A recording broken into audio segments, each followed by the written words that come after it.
নমস্কার বন্ধুরা, Swapna kitchen family ব্লগে তোমাদের সবাইকে স্বাগত জানাই। বন্ধুরা, তোমরা কেমন আছো? আশা করি তোমরা ভালো আছো। আমিও খুব ভালো আছি। তো সকালে মাছ নিয়ে বসে পড়েছি। আজকে আমার ব্লগটা মাছ থেকেই শুরু করছি। তোমার দাদাভাই বাজার গিয়েছিল, সেখান থেকে মাছ নিয়ে এসেছে। সেই মাছটাকে ধুয়ে বেছে পরিষ্কার করে লবণ মাখিয়ে হলুদ মাখিয়ে রেখে দিলাম। তারপরে অন্যান্য কাজগুলো করব। মাছের ভিতর না হলুদ লবণ না ঢুকলে রান্নার টেস্টটাও ভালো আসে না। সেই জন্যই আমি সমস্ত কাজ ফেলে রেখে আগে মাছটাকে ব্যবস্থা করে রেখে দিলাম। আর মিঠাই দেখো এখানে বসে পড়েছে ওর কাজ করতে। আর কি বলবো, যে কি পেয়েছে কাগজ কাটাটাকে, কি আর বলবো।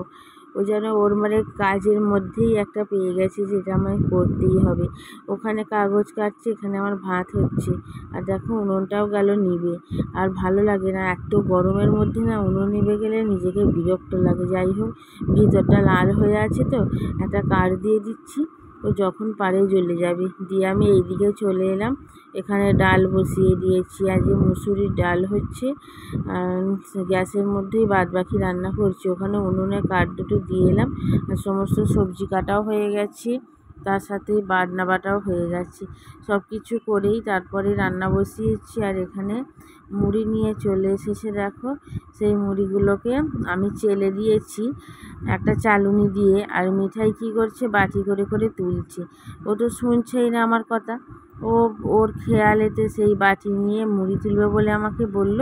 আর তারপরে কি অবস্থা করছে দেখো, মুড়িগুলোকে ওই যে কোলের কাছেতে ফেলছে। এক বাটি করে মুড়ি তুলছে আর কোলের কাছে ফেলছে। আমাকে বললো, মামনি তুমি চলে যাও, আমি মুড়িগুলো তুলবো। আমি বললাম ভালো হয়েছে, যে কাজে তুলবে বলছে। আর ও কী করছে, মুড়িগুলোকে পায়ের কাছেই ফেলে রেখে দিচ্ছে। মুড়িগুলো তোলার কোনো নামই নেই। রান্না আমার হয়ে গেছে। কী রান্না করেছি দেখো, ঝিঙের তরকারি হয়েছে, মাছের ঝাল হয়েছে, ডাল হয়েছে আর ডিমের শাক সিদ্ধ হয়েছে। মিঠাইয়ের জন্য ঝাল ছাড়া মাছ তরকারি সবই তুলে রেখে দিলাম। আর এখানে ওই যে মিঠাই ঘুমাচ্ছে। এখন বাজে 4টে, তো এখনও ঘুমিয়ে যাচ্ছে। আর মুখের কাছে না একটা পেয়ারা নিয়ে শুয়ে আছে। পেয়ারাটা কাউকে দেবে না, হাতে করে নিয়ে শুয়েছিল, কিন্তু ঘুমিয়ে পড়েছে না, হাতটা ঢলকো হয়ে গেছে। আর তখনই পেয়ারাটা নাকের কাছেই আছে, যেন মনে হচ্ছে পেয়ারার গন্ধটা শুঁকছে। আর তার সাথে ঘুমাচ্ছে। পেয়ারাটা কেউ নিতেই পারবে না, ও মুখের কাছে নিয়ে শুয়ে আছে। এখনও কিন্তু সন্ধে হয়নি। আমি রান্না বসিয়ে দিয়েছি। এখানে গ্যাসেতে আলু সিদ্ধ হচ্ছে আর মিক্সিতে কিছু বাটনা বেটে নেব। এর মধ্যে পেঁয়াজ আছে, টমেটো আছে আর চারমগজ আছে, এটা বেটে নিচ্ছি আমি। আর এখন বাজে ঘড়িতে 6টা। এখনও কিন্তু সন্ধে হয়নি। এখন তো বেলা বড় হয়ে গেছে, সন্ধে হতে হতে 7টাই বেজে যায়। তো আমি ওখানেতে আলুর দমটা করে নিলাম। আর তার সাথে এখানে লুচিটা হচ্ছে। লুচিটা অনেকটাই পরে করছি।